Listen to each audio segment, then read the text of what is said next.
just weeks ago, we have seen the controversy in India that two people made some statements, and then the statements were immediately known to the Middle Eastern countries. There were reactions among Muslim population in India, outside, and the government was on the back foot. It was trying to correct the situation, control the situation. It sent diplomats, tried to explain the situation.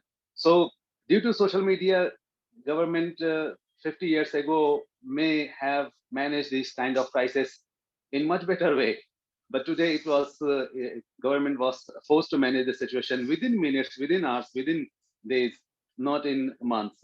So we, in this crisis, we have learned as a center and as researchers, we have learned that the differences between Muslims and non-Muslims, differences within Muslims and within non-Muslim on understanding religions and religious personalities, the sacred issues or sacred symbols, including Prophet Muhammad. There are so many differences. And they the expectations of Muslims from non-Muslims are completely different. The expectations of non-Muslims from Muslims are completely different. The expectations of many non-Muslims within non-Muslims from their non-Muslim brothers are completely different. So it means that on this issue, on issues of religious sanctity, sacred issues, sacred symbols, there should be more and more social dialogue, and we have to have an understanding of not just Prophet Muhammad, but all other sacred symbols. So at this center, we thought that it is a good time to bring together this expert and scholars who have the best possible understanding on Prophet Muhammad, as well as the political challenges of our contemporary world. So thankfully that we got the best possible names, starting from Professor Juan Cole, who is a professor and historian at the University of Michigan. And most famously, he is author of one of the best-selling books, Muhammad, Prophet of Peace Amid the Clash of Empires. And his book on Prophet Muhammad is, it's not just a book. It is not a book of a religious person. It is a book of a person who is looking the politics of being prophet and how Prophet Muhammad shaped new politics in the world, and his social movement, his political movement, and his political ideas had shaped the world in coming.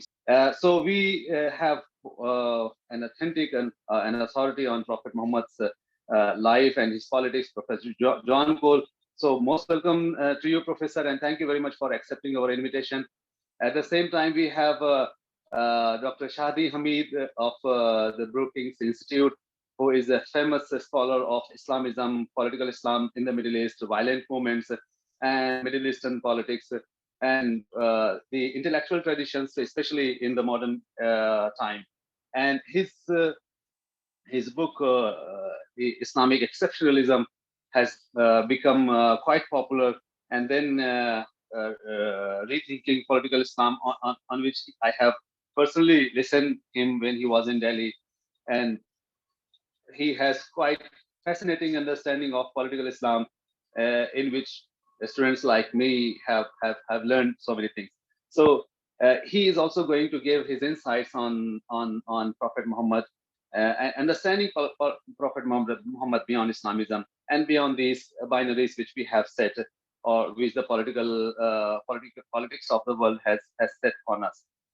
And to chair the session, we have a sociologist from India's Jawaharlal Nehru University, Professor Manindra Thakur, who is a renowned political scientist, sociologist, and has been taking many initiatives on social understanding. He is helping young researchers and scholars in making new researches, and his deep understanding of Indian society and the fault lines which Indians and Indian societies have is going to give us, is going to help us to understand this subject. So without without further ado, I would like to invite Professor Manindra Thakur to take over the session as a chair and start this wonderful, insightful, and more I must say enlightening session of on Prophet Muhammad beyond Islamism. So thank you very much, everyone, and I must thank all the participants who have come here. And over to you, Professor Manindra. Thank you, Professor Hamid. I think I must congratulate you for taking such an important initiative at this juncture. Talking about religion outside the realm of religion has become very important, as everything is being decided by religion today, but yet the university system has not taken this initiative actually. At least in India, I must say that universities have refrained from talking about religion. Or at best, they talk about religion only from modern sociological perspective, which has its own epistemological frame that does not even treat religions sympathetically. So it is part of the larger understanding that probably religions might vanish in times to come. As I was hearing Dr. Shadi's lecture about Islamic exceptionalism, and he was saying that this idea that it will vanish itself has vanished now. I mean, something like that he was talking about. So I think this is a moment when we must talk about religion with a lot of clarity, and there is a need of inter-community dialogue on the idea of religion itself. And as you rightly articulated this, that what the Muslims are expecting from Hindus, what Hindus are expecting from Muslims, that has to be brought on table, and a dialogue will be possible only then. I think not only Islam, religion as such has become a big puzzle. I don't think we yet understand religion very well. The faithful have a very, very different understanding of religion, and social scientists have another kind of understanding, and there's no meeting ground. Should we call it religion, or should we, somebody said, we can never call it as singular. We have to call always religion as religions. They are all different. There is an exceptionalism in every religion. Hinduism is very different from all Abrahamic religions. Probably Islam is very different from Abrahamic religion themselves. So there is a complexity of the nature of religion itself. And it seems there is an epistemic tension between religions and also between modernity and all religions. There's a famous scholar on religion, Mark Juergensmeyer, in University of California, who has books titled, very interestingly, Terror in the Minds of God. And I kept debating with him that probably God only thought of peace, not of terror. In the mind of God, definitely there was peace. Probably human beings have perceived that as a tool for terror. Or his another book is called The New Cold War, Religious Nationalism versus Secular State. So these kind of formulations don't really help us in understanding religion. And there's a big puzzle that is now emerging, that with the decline of the modern state, or the modern state's capacity to deliver citizenship rights, there is a return of religion in a very new way. And there is a lot of insecurity in people with different religions. So religion, whether it's a faith system, whether it's an identity or community, identity as a source of community, or it is a knowledge system, we really have to debate about that. I mean, I would go for religion as a knowledge system, having a very interesting totalized epistemology, which talks about human beings as complete being, not only as rational being. So the relation between reason and faith, I think, has been misconceived by the modern epistemologies. probably there is a reason for having faith. There is a reason to, it's very rational to take certain kind of decisions of joining religious organizations. I'm quoting Mr. Hamid. So I think these are the issues that we have. And obviously, the biggest challenge is in this new world where even the national boundaries are being mitigated, how do different communities live together? Living together peacefully and realizing oneself as human species, this is the biggest challenge. And a lot of modernists suggest that religions must be banned. But we have already seen what happened in the communist world where religions were banned. Probably for not a single day, religion could be absent from societies. So therefore, these are the challenges. I'm sure we have two great researchers and speakers. I'm looking forward to hear them and I learn a lot on Islam. Just the last thing I wanted to say, how do we approach these religious philosophers or thinkers or prophets or whatever you want to call them? Do we approach them with a normal morality, the common man's morality, or should we treat them as elevated people? I think their journey in the realm of consciousness generally is very far off. They reach to the level from where they can see the humanity as a whole and their purpose. Maybe there's a geographical context or social context from these philosophers, from where these philosophers have emerged. But there's no doubt about it that these philosophers were philosophers of liberation. They had a concept of universal human liberation. It was not liberation of one small group or two groups or two communities. I'm requesting Professor Cole to start with. Thank you. Thank you all for this kind invitation to speak and for mentioning my book about the Prophet Muhammad.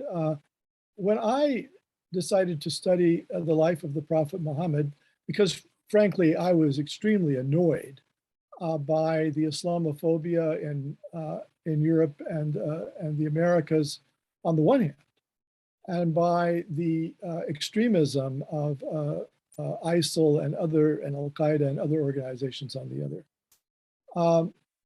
I decided to try to go back to the texts that were contemporaneous with what we think were the dates for the Prophet Muhammad in the early 600s of the Common Era.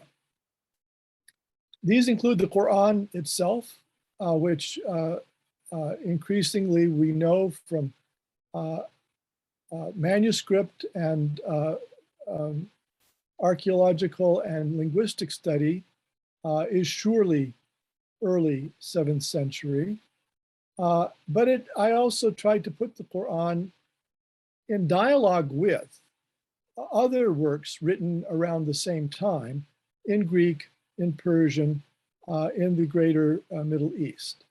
And so I come up with an image of the Prophet Muhammad based on these sources that I would say is somewhat different from both the traditional Western academic biography of the Prophet Muhammad and from the later Muslim tradition's view of this figure. And by privileging the Quran, which I think is very early, and reading it against, not reading it with, but reading it against later sources, I think we attain some clarity. So by the way, the Quran is quite explicit that one is not to initiate an aggressive act. And I think that groups like Al-Qaeda and Osama bin Laden are profound betrayals of Quranic ethics. I think as far as my knowledge goes, the initial few pages of Quran, there's a lot of discussion on fasad. Fasad is in a way chaos and anarchy and problems that people are facing. There's no doubt about it that Islam was a liberative movement as it was trying to bring order out of that chaos. And every time Muhammad Sahib was bringing certain kind of rules and regulations and system, politics, everything was aiming at creating a good society, a paradise on earth. I'm not sure of the heaven, but on earth, the idea was to create a paradise where people can live together peacefully. I think that's what is your, I could hear one of your lectures on this theme, so I can extend your argument a little bit, I guess. So that's wonderful. Should I now invite Professor Shadi Hamid? Great, thank you. Thanks so much for having me, first of all. Appreciate the invitation from the Center for Studies of Plural Societies. So what I'll do is I'll just maybe start by saying a bit about my own approach as a scholar and analyst. In addition to being a researcher at the Brookings Institution, which is a think tank in Washington, I'm also, oddly enough, a research professor at an evangelical seminary, Fuller Theological Seminary. And what that means is that over the past few years, I've spent a lot of time with evangelicals. In other words, conservative Christians in the US, and evangelicals are a particular subset. To state the obvious, evangelicals don't believe in Prophet Muhammad, and that can sometimes lead to a lack of reciprocity because we as Muslims revere Jesus as a prophet, and we believe that there is some truth in Christianity because Christians are people of the book. In contrast, Christians do not consider Muhammad to be a prophet, and they cannot see Muslims as people of the book because they don't see legitimacy in any prophecy or scripture after Jesus Christ. So then as a Muslim, you might say, what's the point of dialogue with people like evangelicals who basically want to convert you and think that you might or probably will go to hell if you don't take Jesus as your Lord and Savior? For many of us, that might seem like an extreme position, to be in dialogue with someone who thinks that you might be facing eternal damnation.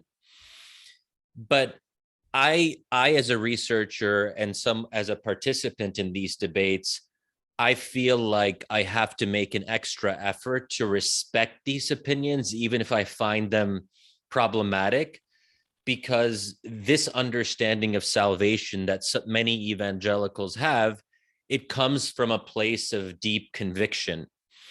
And I think in dialogue, it defeats the purpose if we ask our counterparts to suppress their convictions or hide their convictions. So this is just to say that I think all of us have to make an effort, even in potentially offensive interactions with people we disagree with. We have to approach that with a generosity of spirit and a genuine open-mindedness. And that means giving people the benefit of the doubt. So, for example, if you're a Muslim and you meet an evangelical who says, basically, I want to convert you, that shouldn't be the end of the conversation. Actually, it's an invitation to start a deeper conversation. You might ask this evangelical, well, tell me more about your view of salvation. So then I think that this leads me to talk, let's dive into how we talk about the Prophet Muhammad then. Is it possible for Christians, Hindus, Jews, or whoever else to approach the Prophet Muhammad with a similar generosity of spirit? So even if they don't believe that Prophet Muhammad is legitimate, even if they feel that he is someone who fabricated scripture, they should still find a way, in theory, and this is what I would hope, to listen and to approach the Prophet and his life with a certain kind of open-heartedness, and at least to listen. Okay, so on the Prophet Muhammad, I think that talking about the Prophet is challenging. Unlike many other prophets who exist as rough sketches in scripture, we actually know quite a lot about the Prophet Muhammad's life. and much of it is recorded in considerable detail. So in this sense, the Prophet is not otherworldly. He was very much of this world. And I think for Muslims, this is seen as a good thing, that the Prophet is not beyond reach. He is accessible.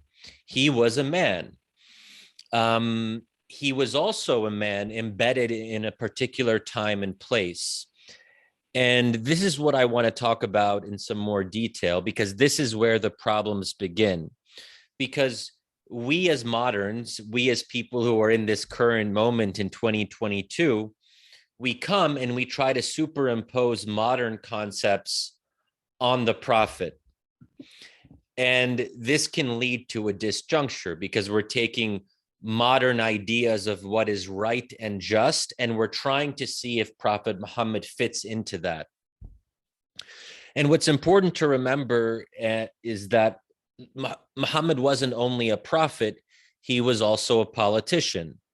And not only that, he was a state builder.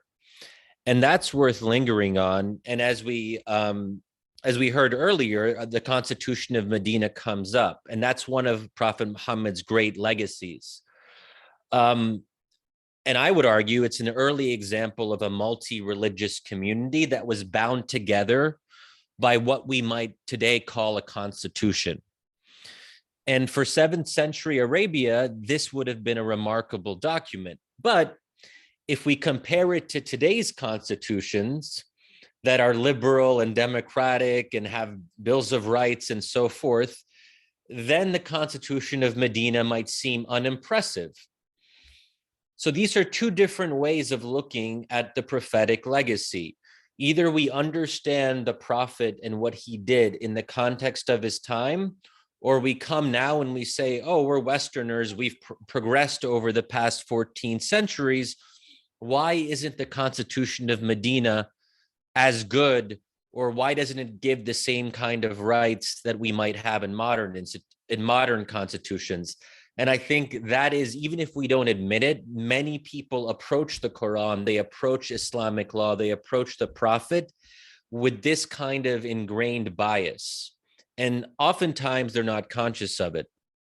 Another example of this is Muslims might look, many Muslims, if not most Muslims, would look at the Prophet's life and they see a revolutionary. They see someone who was quite progressive for his time. He was ahead of his time in guaranteeing women's rights that they didn't previously have, for example, and introducing rules of engagement in warfare. He didn't ban slavery, but the Prophet did introduce strong inducements for freeing slaves, and this obviously comes from the Quran.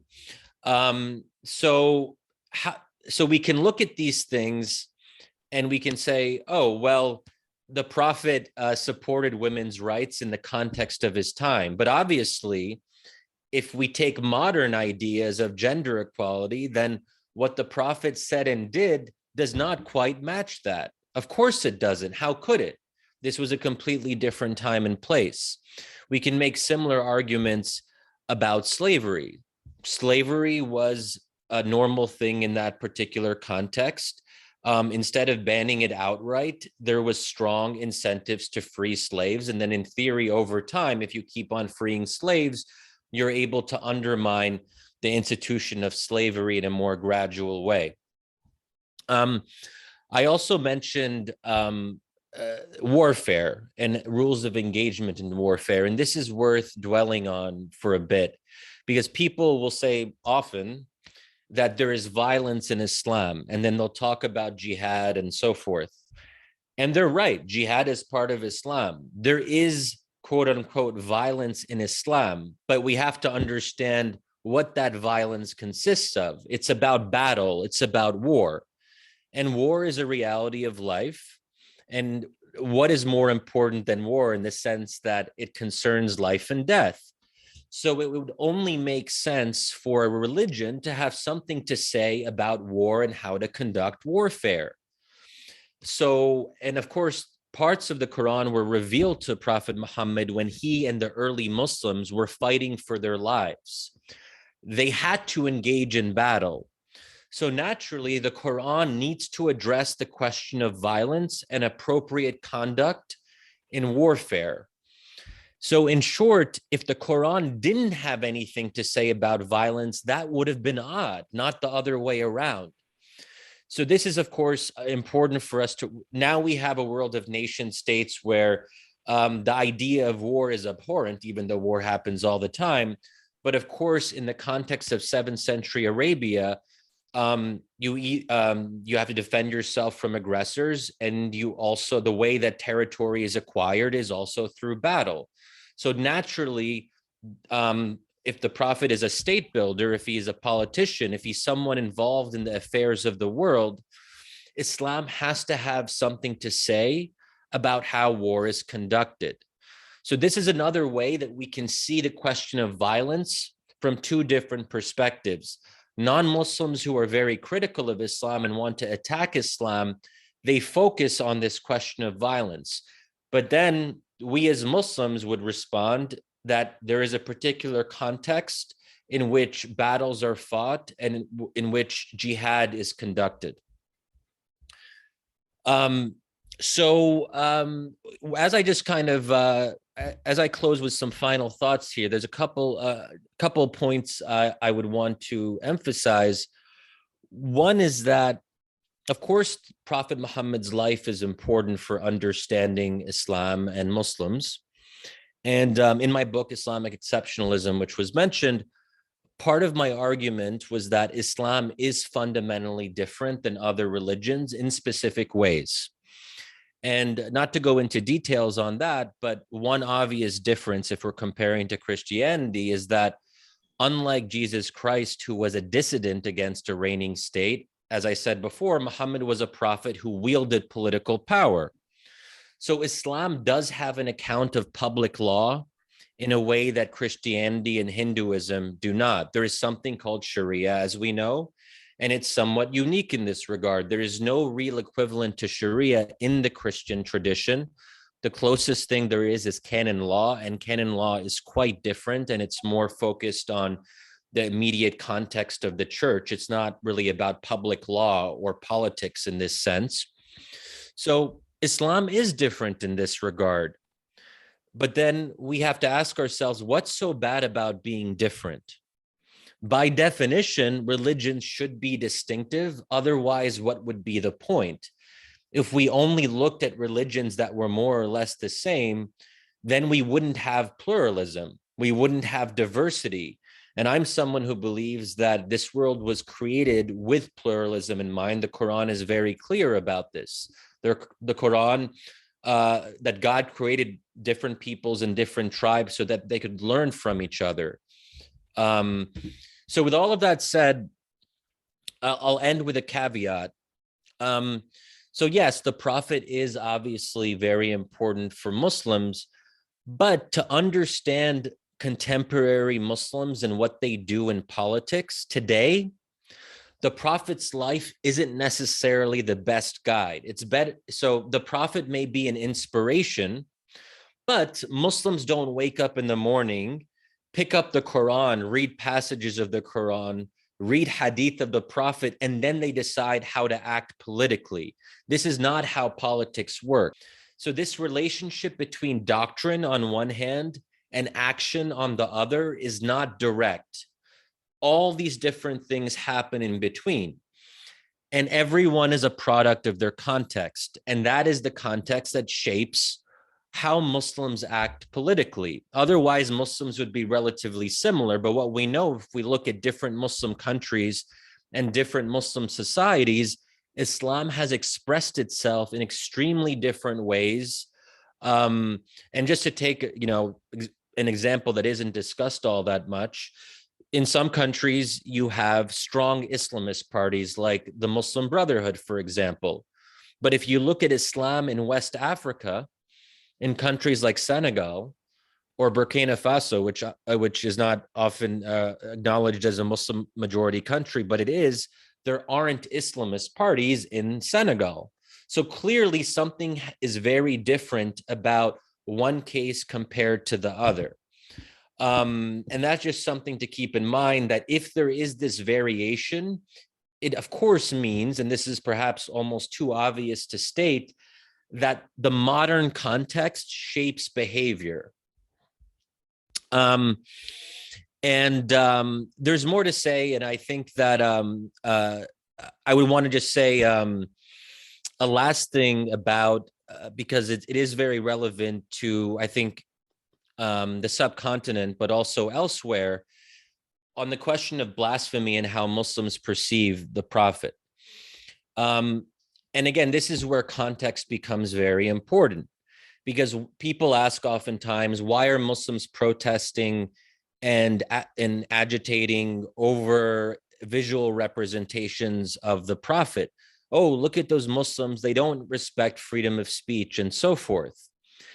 But interestingly, and this is an argument that several scholars and analysts have made, is that this preoccupation with the visualization of the Prophet is an example of identity politics. It's something very modern.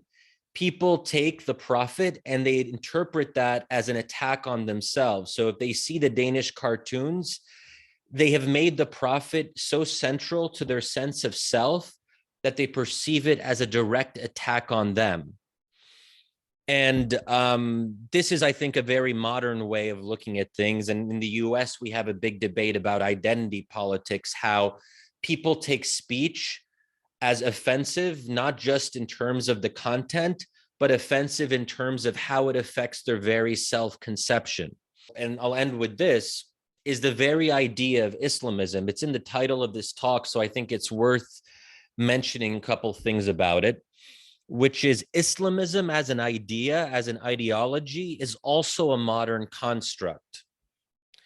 Because if we, in the pre-modern era, if we go back 5 centuries ago, if you had said the word Islamism or Islamists, you would have gotten blank stares.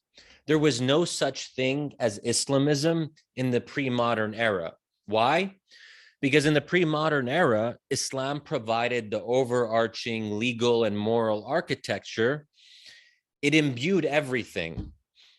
So it went without saying, so it wasn't said. You didn't, in other words, you didn't have to be an Islamist to believe that Islamic law should play a central role in public life, because it already did. Everyone acknowledged that Islam was the source of legitimacy for government. Yes, there was diversity in terms of how to apply the Sharia, but no one questioned that the role of Sharia was a public role, and one that was very important. In other words, there were no secularists 7 centuries ago. Secularism did not exist as an alternative source of legitimacy until the last several centuries. So in this sense, where does Islamism come from? Islamism is in part a reaction to the introduction of secular ideologies in the modern era. So these self-described Islamists, what they do, they say, look at secularism, look at how it's a threat to who we are and our identity. So they then decide to make Islam into a project. They want to apply Islam and make it relevant for modern life. They want to take something that is pre-modern, the corpus of Islamic law, and they want to make it relevant for the nation state. And even Islamists themselves, they use this phrase in Arabic, al-mashru' al-Islami, which means the Islamic project. So they themselves describe what they're doing as a project that is applied. They also use a phrase, tadbi' al-sharia, which means the application of Islamic law. So Islamism in this sense is one of the branches, and it's a particular way of approaching Islam in the modern era. So this is just all to say, to kind of bring this all together, is that doctrine matters. The Prophet's life matters. The Quran and God's speech matters.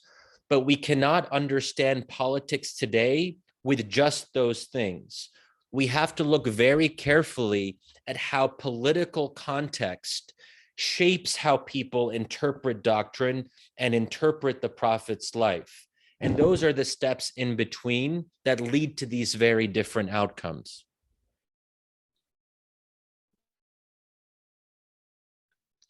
Thank you very much, Dr. Dr. Shadi. I think two very interesting points that you made. One is that all religions are product of time and space also. So what remains relevant beyond time and space is very important. How do you think Islam will transform itself in a new time and space? One form that you're talking about is the identity politics as respond to the modern secularism or whatever. Maybe to modern secularism in the West, maybe in India it's very different, or in South Asian context it is very different. So one would like to ask if this kind of identity formation and connecting Muhammad's personality and his deeds with one's own identity and becoming so emotional about it is natural to Islam or not? Or do you think there is another way possible where in the modern context, in new capitalist situation, you try to take few things from there, but not everything. You remain inspired by the essence of it, but not the form of it. Is that possible? Is such a discourse possible? Can such a discourse become a dominant discourse within the Muslim community? But that is the real challenge. I mean, what Professor Cole is suggesting, that Muhammad should be seen as a philosopher of peace if we look at the early text and everything. You are suggesting that that is desirable.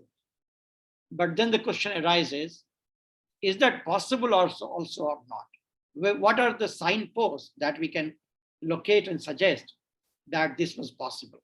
In the new modern context where nation state is a fact of life, capitalism is a fact of life, identity politics is one kind of response to these things, but there could be new ways, new, more creative ways to engage with this. I think there are many interesting questions, but I would like to seek suggestion if I can open the floor for discussion. Dr. Omer, should I open the floor for more questions? Yeah, I think that we are receiving some questions on chat box also. We will allow when they raise hands. We have a question from Fahim Qadri. He says, what is it that makes the common people so furious that they feel elevated by killing someone in the name of religion? And what is the way out to at least minimize this religious extremism? I think the first thing, and this relates to the point that Dr. Manindra raised earlier, is, is it natural in Islam for people to get angry about the Prophet? And sometimes that can lead to violence. In the case of the Danish cartoons, there was some destruction of property and violence in the riots. So that's a certain kind of violence. And I would say that a big part of the answer there is about the relative weakness of Muslims, because if you're weak and you have an inferiority complex, then you don't have confidence in your own tradition, because if you were confident, you would say the Prophet doesn't need to be defended Islam by going out and breaking things or rioting, or you would say the Prophet as an idea, as an inspiration is so strong that we can let go. I still grew up with this idea that we as Muslims, we were the greatest civilization the world had ever seen. And then look what happened to us. It's a very profound story of rise and fall. So that can lead to humiliation. It can lead to a sense of being wronged, that the world has wronged us. In the modern period, there are no legitimate Islamic authorities. There are no caliphates. So people then take matters into their own hands. And again, this is a very modern thing. So that's one way of looking at it. But a big part of it is the political context of weakness and feeling that the Muslim world has been wronged. by outside powers?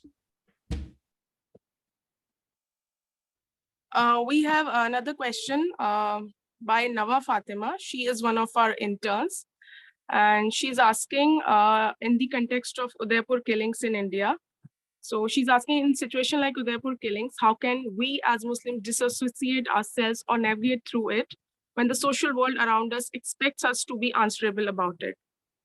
I think this question of Muslims and violence is in part a form of prejudice against Muslims, in the sense that human beings are not very different from one another, and there's violence in every religious community. And I think there's a double standard in the sense that, for instance, Christians often see their religion as peaceful because Jesus said, turn the other cheek, and they interpret Jesus as having had pacifist tendencies. But no Christian state has behaved in a pacifist way. And in fact, as the Roman Empire became Christian in the early centuries of the Common Era, the theorists, the theologians of the Christian Roman state were very clear about the necessity for violence and supported the Roman army. And so you had bishops like St. Ambrose and St. Augustine, who said that if you were to see an army coming with intention to kill innocents, children, women, non-combatants, it would be wrong as a Christian to stand by and let that happen, that you must take up arms to defend the innocent. And it's only if you read the Quran in the context of the other thinkers of its time that it becomes clear that actually there's nothing strange about the Quran's descriptions of battle or the necessity to defend the Muslim community of Medina against people who would do it harm. But that was even the Christian ethic of that day. With regard to jihad, actually, the Quran doesn't use jihad primarily in the sense of fighting. It uses qital for fighting, and words from the root qatala for fighting, and jihad in the Quran means a virtuous struggle. So it can be a moral struggle. And at one point, the Quran says that you should argue against the pagan enemies of the early Muslims with the Quran. Jahidhum bihi. So it's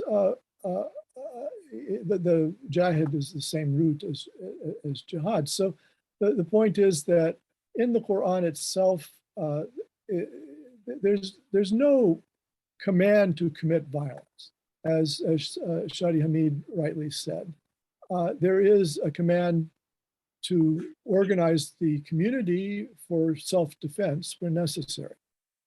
And when you come to the modern controversies about blasphemy and mob violence, when I was living in India, there were several occasions in which a bus driver lost control of his vehicle and hit a pedestrian in an Indian city. And mobs immediately gathered and killed the bus driver because they exercised mob violence on him. And there were several such news reports. Mob violence is a human response to feeling threatened. And it's not good. It needs to be restrained, but it's not peculiar. It's not strange. And we've seen mob violence in Christian countries, based on insults to Christianity. We've also seen racial mob violence where people have gathered over an alleged insult to their race. So I agree entirely with Shadi Hamid that these matters that are often used to essentialize Islam are actually matters of contemporary identity politics. I think one of the problems is that often the words that the Quran uses are misunderstood, not only because, 7th century Arabic is its own difficulty, but because they took on different meanings later on. So I'll give you just an example that you have in the Quran, the word wali. Wali in the Quran means protector or patron. It means, and there was an institution in Roman society called a patron, where somebody who was senior to you would adopt you as a charity case, and maybe you were a lesser status and poorer in society, and they'd give you an opportunity to improve yourself. So that would be your patron, and you would be their client. And patron-client relationships have been common in world societies.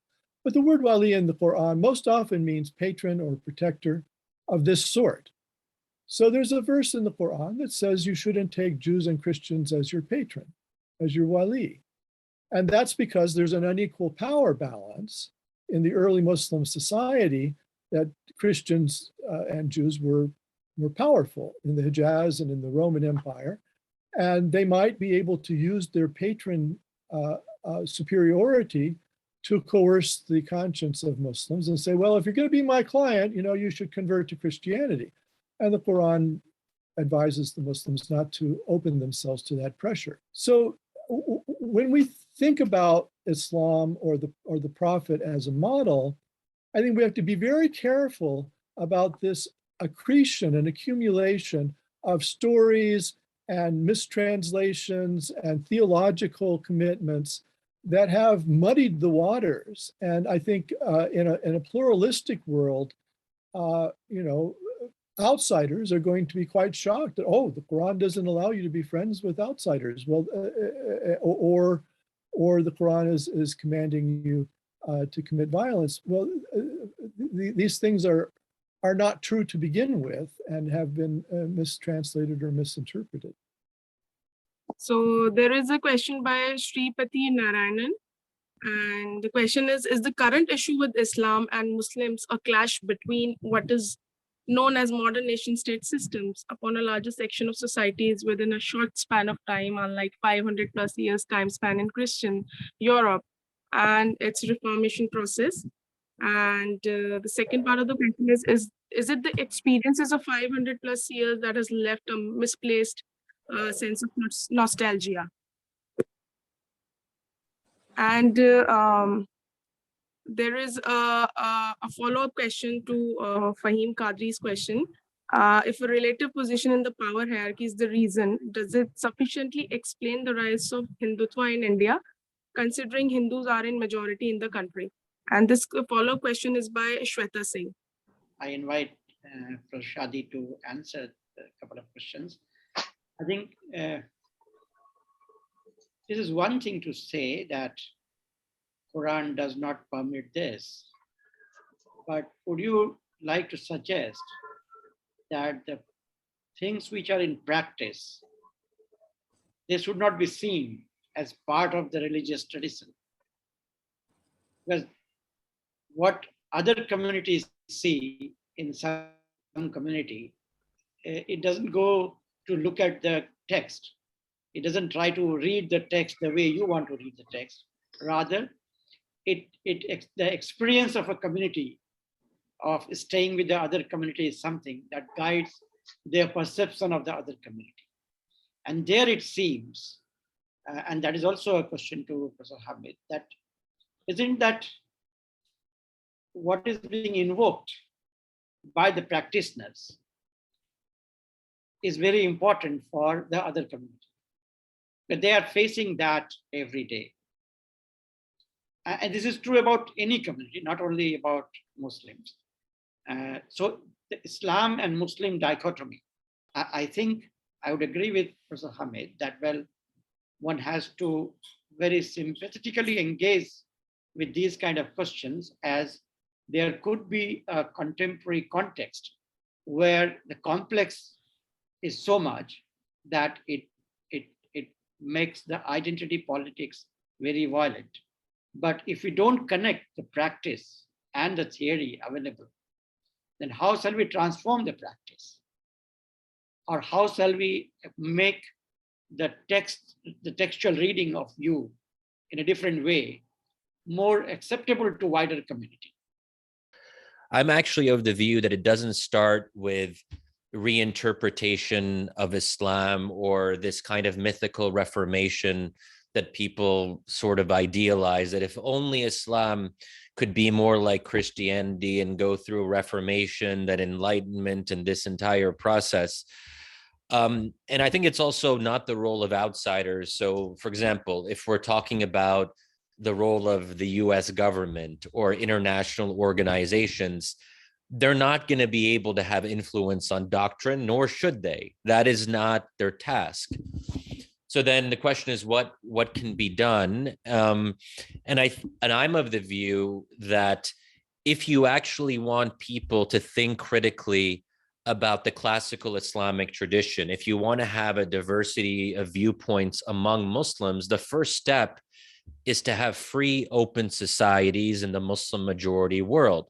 A big part of the problem is that most Muslims don't live under a context of freedom or openness. So they don't actually know about the different ways to approach Islam. Especially in the Middle East, governments control religion to such an extent, and these aren't Islamist governments.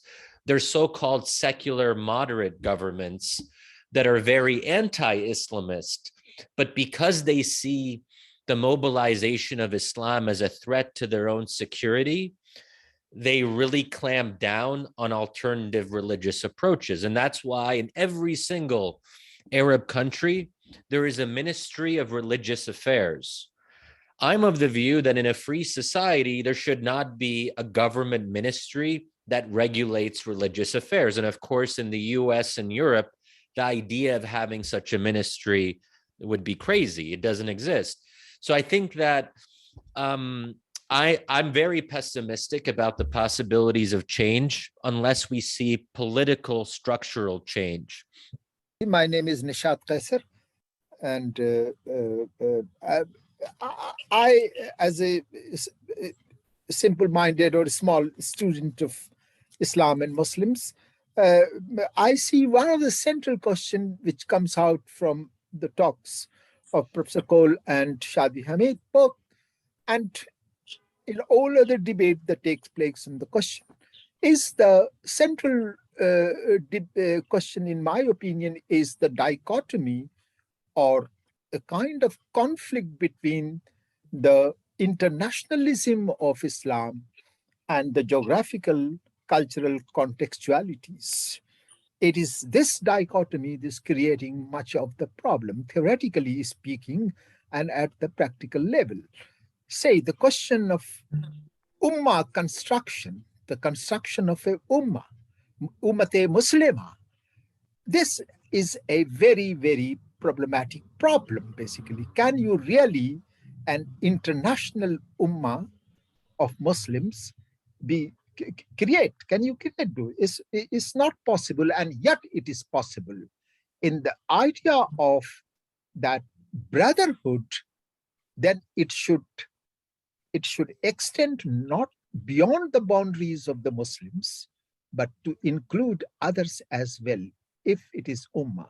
And as the Misaq-e-Medina was mentioned by Shadi Hamid and Professor Cole as well, Misaq-e-Medina did include non-Muslims as well to be part of an ummah, of a nation. But in contemporary times, it is just not possible. There is an urgent need for the scholars of Islam and Muslims to look into this question of ummah construction and its direct conflict with that of geographical and cultural contextualities, which includes the Muslims, their own independent different cultures, and the people who live with them who are not Muslims. Thanks. There isn't one Islam. There are many ways to approach Islam. And that's the strength of the religion, that it does include this profound diversity in schools of law, in philosophical approaches, and we've lost sight of that. But if you look at the classical tradition, you see all of that going on, and you see people debating things that today would be considered blasphemy, but then they could speak about it because they were confident and because there was open inquiry. So I think go in with modesty, and I guess there has to be acknowledgement of the complexity of the faith. And then on Professor Nishat's point, I think is very important. And this relates to a previous question, which we didn't get to on the nation state. I think the nation state has been pretty bad for Islam. I would argue, and this is maybe a bigger debate, but Islam as it was revealed was not designed for the modern nation state. And the whole corpus of Islamic law develops before the idea of the nation state even exists. That's why it's so challenging now to take some of these legal concepts and apply them in the context of the nation state. I think the subject of our discussion was really about the Prophet Muhammad and the model that he might represent both to Muslims and non-Muslims. And I've tried to stress that a lot of things are alleged about him, and that one has to be careful to go to the earliest and best sources to try to figure out what he was about. I would, the great historian Fred Donner of early Islam has argued that the earliest Muslim community was ecumenical, that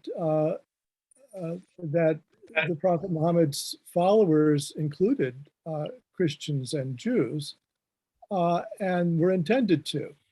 And here again, I would say that language is not always our friend, because meanings change over time. So that I believe that in the Quran, the word Muslim or the word al-Islam doesn't refer to the religion of Muhammad. Mr. Nishat's intervention about the language in the Constitution of Medina, which says that the Jews and the Muslims are one ummah or one national community. And then it goes on to say the Muslims have their religion and the Jews have theirs, or the believers have their religion and the Jews have theirs. So the original conception of the Muslim community was pluralistic and allowed for multiple religions to exist within the budding Muslim polity. I think if we look at the wide range of Muslim thought, this notion of Islam as essentially violent is ridiculous, and indeed all essentialisms are. There isn't any essence of religion. Religion is what people have done in history. And the Muslims have made civilization and have made peace and have coexisted with other communities and been ecumenical, as well as, going to war or engaging in guerrilla war and so forth. And I think the problem with our contemporary view of Islam is that it's one-sided. It's focused only on the violence and the intolerance. And I don't mean to deny that those things have existed in the community, but if one takes a broad view of the whole history of Islam throughout the world, there's much to admire here and much that is open and ecumenical. And I think Muslims do themselves a service when they take advantage of our modern ways of knowing these differences among Muslim communities. Thank you. I must say it was wonderful discussion, and a lot of interesting issues and concepts have come. And I think, Shadi, this has been experienced with many religions. I mean, the codification of laws within Hinduism has created a big problem for Hinduism too. So how do we live in modern and postmodern or emerging modern world with our commitment to things which we love as part of our identity, part of our culture, whatever, is a big challenge. And that's where probably reinventing is necessary. I think reinventing probably is also necessary for Marxism itself. And one can see that. So thank you very much. May I hand it over to Shiva now?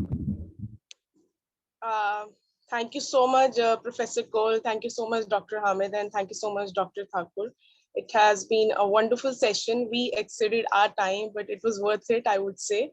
And it was worth it for all of the participants. And thank you, Professor Nishad, for intervening and asking the questions. And on behalf of Center for Studies of Plural Societies, I would like to thank all of you for coming here, giving us your precious time and enlightening us with your thoughts.